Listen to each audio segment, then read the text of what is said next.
పై నాయకుడిని మేనేజ్ చేయడానికి చుట్టూ ఉన్న వాళ్ళతో కథలు నడిపించవచ్చు. బీజేపీలో అట్లాంటి సినిమా వర్కౌట్ కాదు. షా ఏదనుకుంటాడో మోడీ అదనుకుంటాడు. అది నడ్డానా ఇప్పుడు నబీనా అమలు చేస్తారు. కాబట్టి వాళ్ళ జోలికి వెళ్ళకుండా ఉండటం బెటరు.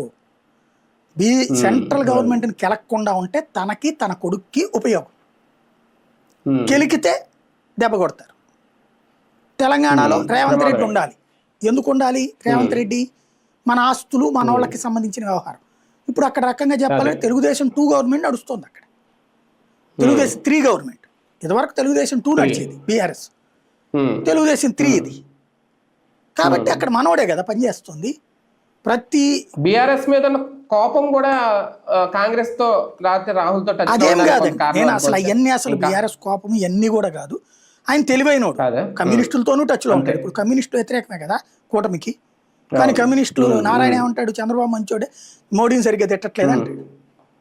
ఇక్కడ లోకల్ ఇష్యూస్ మాట్లాడతారు కానీ పోరాడారు. అదే జగన్ టైంలో ఎంత పోరాడేశారు వీళ్ళు కమ్యూనిస్టులు. ఉద్యోగ సంఘాలు నేటి కమ్యూనిస్ట్ సంఘాలు కదా పోరాడింది. మరి ఇప్పుడు చంద్రబాబుకి ఇప్పుడు ఇవ్వాల డిఏలు పోరాడుతున్నారు వాళ్ళు. ఉద్యోగులను ఎట్లా ఏడిపిస్తున్నారు. అదే జగన్ ఉన్నప్పుడు నిరంకుశవాది అరాచకవాది. కాంగ్రెస్ పార్టీ ఇక్కడ ఏమైనా మాట్లాడుతుందా? అప్పుడప్పుడు ఊరికనే ఒక స్టేట్మెంట్ ఇస్తుంటది షర్మిల. అంటే ఇబ్బంది పెట్టని వాడినే అమ్మాయినే పెట్టారు కదా వాళ్ళు. అట్లాగే రేవంత్ మాట్లాడింది కూడా ఏంటంటే, ఇప్పుడు రేపు మున్సిపల్ ఎలక్షన్స్ ఖమ్మం జిల్లాలో తెలుగుదేశం ఇంపాక్ట్ ఉంటుంది.